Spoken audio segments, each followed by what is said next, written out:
politics, and pop culture. What's up, world? It's your boy, Mike Muse. Welcome to another episode of the Mike Muse Show. I am so excited to be in conversation with my next guest for so many reasons, which I am going to outline throughout the next few minutes here. Listen, we're all about Chicago, Summertime Shy, but really because The Chi from Showtime is back on television. I absolutely love that show. I love how it showcases all the different dynamics of the city of Chicago through these families and these lives and people who are just trying to live their lives and do the best they can in unfortunate circumstances they put themselves in, but circumstances sometimes that people feel like they had a choice to be in. So coming up, I'm going to be in conversation with the lead actor from The Chi, Curtis Cook and Joel Steingold.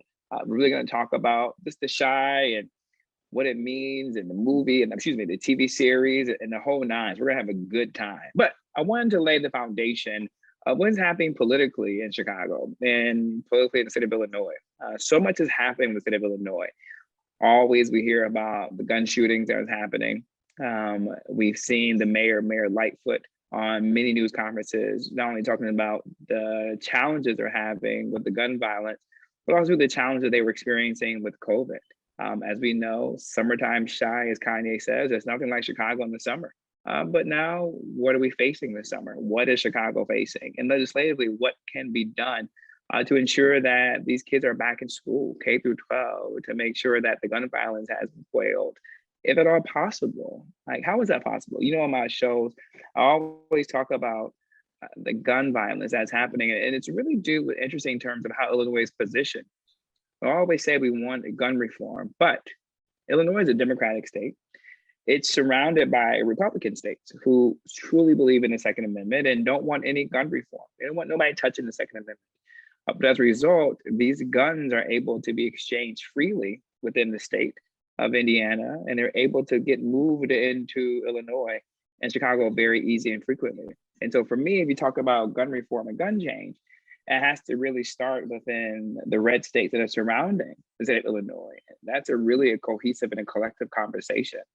Illinois is also too on the progressive side when it comes to cannabis. They recently have just legalized recreational cannabis. That's something that's happening across the country. Illinois has really stepped up to the plate about that. And I'm curious to see how is that impacting, Black and brown communities and neighborhoods, and how is that changing the discourse of the conversation. So with that, to talk all things Illinois. Oh, and by the way, you can't forget about Illinois. I mean, it is I want to be careful how I say the home of politics. I wouldn't want to say that. Illinois is known for, let's just say, complicated politics. And I think I'll put it safely that way. It's a complicated politics. Think Gavoyevich. I might have pronounced his name wrong. My guest will have to help me with the clarification of that. There's a lot of things that comes from the state of Illinois. So I just want to get into it. My friend, who I met in college, can you imagine, University of Michigan, go blue, the executive director of the Illinois Black Legislative Caucus Foundation, the dynamic Tiffany Hightower. What's happening, Tiffany? What's happening, Mike Muse? How are you? I'm doing fine. You look great. You sounded great. Are you feeling great?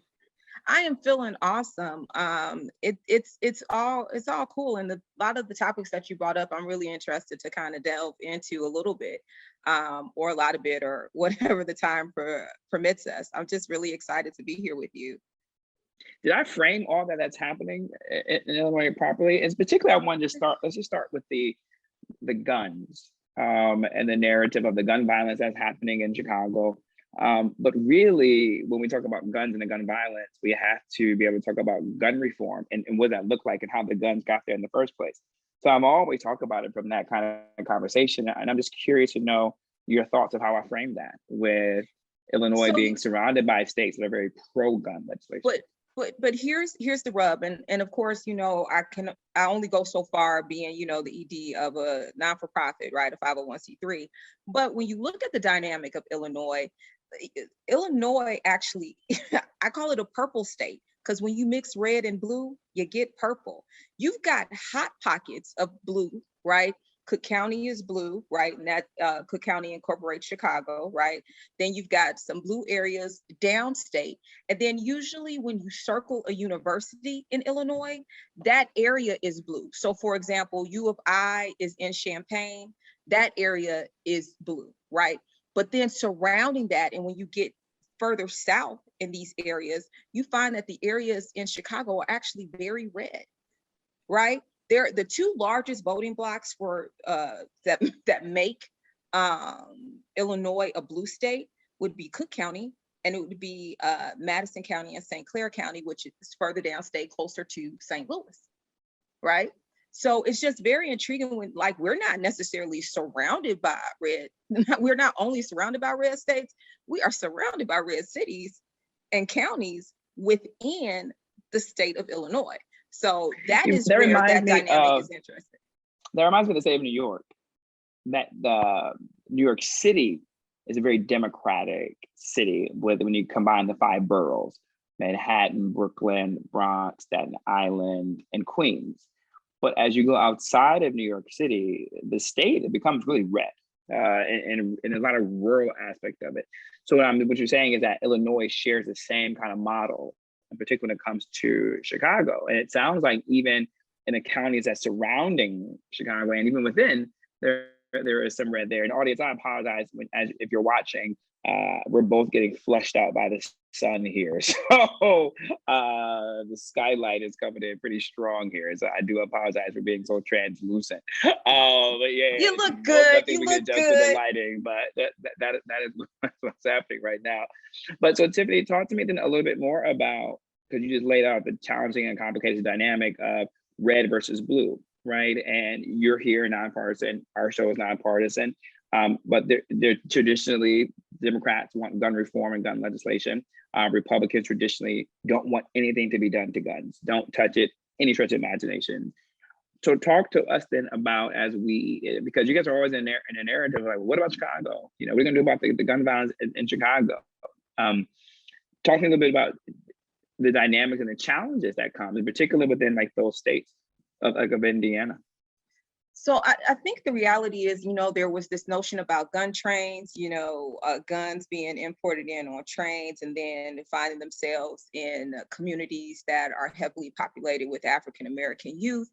I think from the standpoint is you're looking at trying to create a dynamic where there are gun laws that create a safer environment for people to live in, right? You don't want to breach any amendments, but there's a pandemic in terms of the number of youth and the number of people that are dying. You can look at any newspaper article the weekend, 20 people died, 5 people maimed.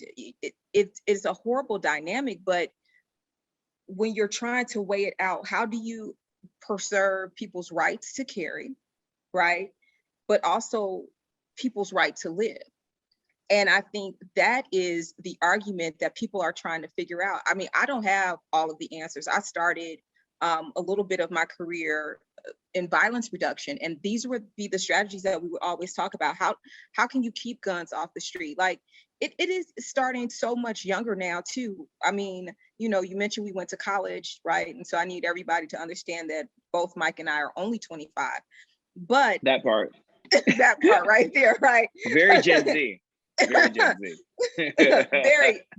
But while looking at that, when we might have been younger, a fight might have been, hey, we're going to scuffle it out, fist, nobody's dying, we're all going to live to see another day. Now people are like, oh no, you hit me, I'm coming back, I'm about to shoot up the whole block. And that is where I think there is a multi-layered issue here. There are things that we need to do in terms of just talking about the nature of violence, right? And I don't think you can get at true gun reform until we address the nature of violence in America and how it's grown and bloomed over time. That's a root cause there. Violence is an intrinsic thing in America, in American culture. And until we start eroding at that and saying that is not it's not a necessary evil, right? I don't think that you can get at the true gun reform. And I think that's why the people cling on this is going to sound crazy, people cling on to the need for guns, right? The same way people are clinging on to the need for systemic racism. Stop it. Like, let's figure out a way to get out of all of that. And it really starts with just addressing some of the issues that we have. You can hunt. That's cool. We're not saying you can't hunt. Just don't hunt us. Let's not hunt each other.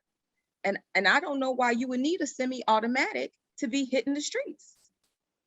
It's so interesting you brought that up about the violent nature of our society, right? No, you said the nature of violence. I loved how you framed that. I'm going to actually start using that because that's so true. You And as better you're give me thinking, my I'm thinking my props. I got you. Don't worry. I got you. And I was thinking about the nature of how we're seeing the rise of mass murders so frequently. And it is because, and I even hate to say this, but there is the frequency of it has created a normalization of it. And so as the frequency of the mass murders are ever prevalent, it becomes more normal that we see it. So maybe 10 years ago, it might have been like a one-off and very taboo. And I mean, none of it is never not taboo, right? But as we progress and see it more often, I think people find themselves thinking they have the ability to do it. Now it becomes an option. And I think that is in part that nature of violence that you're talking about, and how we have this fertile ground for these type of things to happen. And until we begin to address that, I oversimplified it obviously about just the guns and how easy it is in motor transportation and transport it from one state to another. That is something that needs to be addressed. But and also too, in concert with that, we have to be able to address this nature of violence aspect of it that you're talking about as we progress, because there's so many other issues to talk about when it comes to that. Talk to us about Chicago's, I don't want to be broad and say unemployment, and I don't want to be too broad and talk about like youth unemployment, right? But when you don't feel there's a there, right? What are you not striving for, but what other options do you have? So it's almost as if this nature of violence kind of chooses you, right? Because there's so much idle time, right? And so how then do we address, I remember Mayor Lightfoot was saying, and I want to be very clear, you're a nonprofit, Tiffany isn't here to be for or against anything. The reason I want Tiffany on here is to help give us characterization from like a firsthand account of what's happening in the city of Chicago and the state of Illinois. But also too, like what her members who are elected from city all the way to state have to face and are dealing with. Mayor Lightfoot, I heard her talk, and she mentioned the fact of, in order to create jobs in these neighborhoods, businesses need to feel like these neighborhoods are safe to come in order to provide the jobs.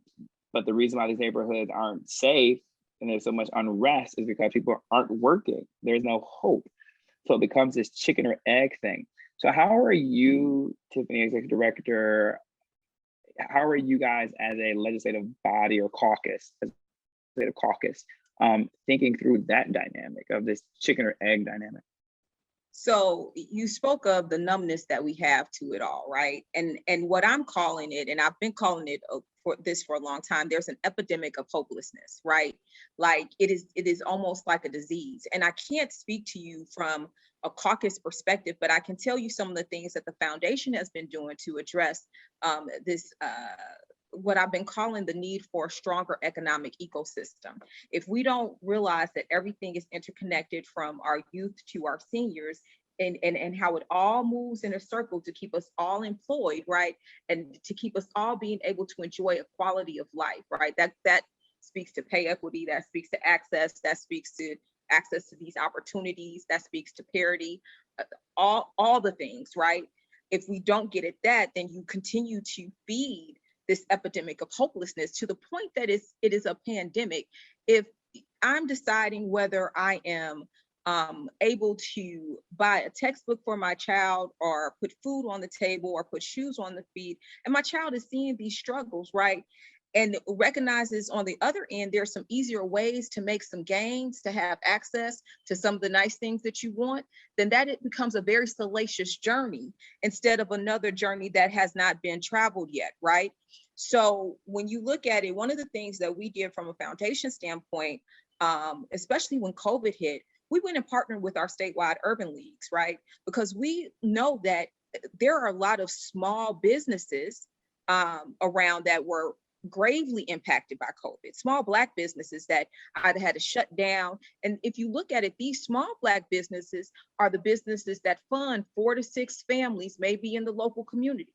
So now what happens when those 4 to 6 families are no longer to have access to the job that they had because the African-American small business that was in the community and employing them is no longer there.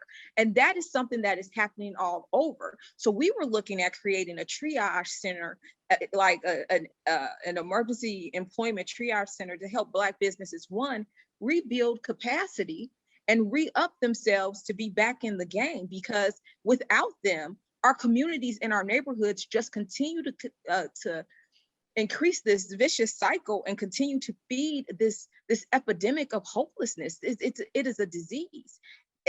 It's as much as a public health issue and so intertwined with violence that if we don't start looking at it in a real way, it just continues to manifest.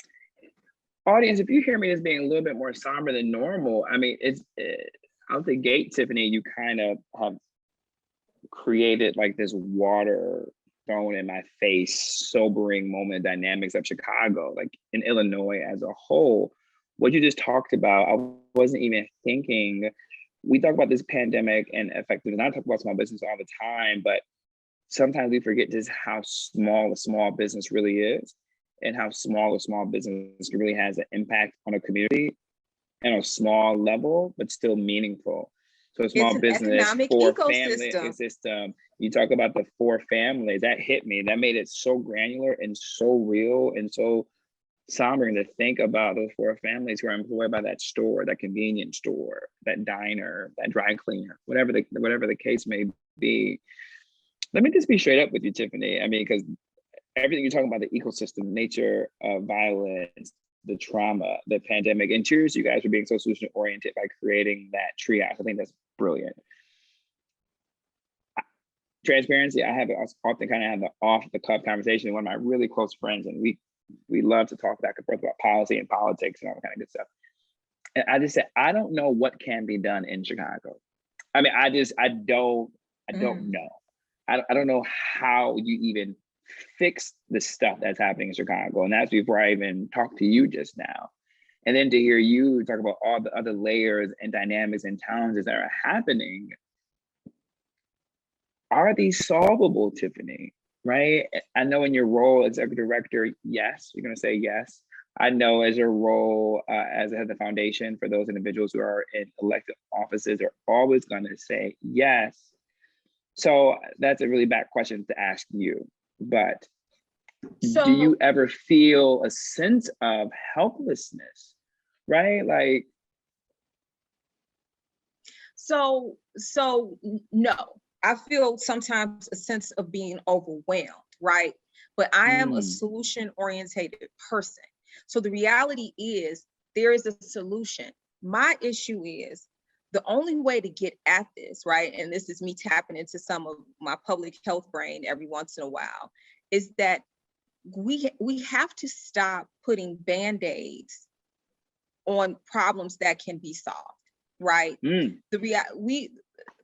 We as a people, so I always say this, I'm ready to create solutions. We can prevent the preventable. There's ways to be proactive around this, and you can see the storm coming, right?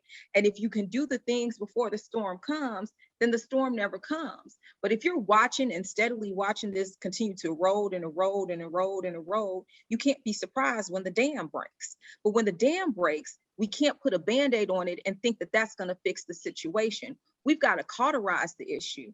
But we sometimes as a people are so afraid to work ourselves out of a job to actually solve the issue right? And do what needs to be done to fix the people. You asked me to come. Ooh, that's yeah, the truth. I was I'm, audience for I'm those who so are listening and didn't watch my face. I mean, the way my face just lit up, my eyes got so big. I mean, the honesty of that. But the reality is we are humans. We will create another problem for ourselves tomorrow that we need to solve.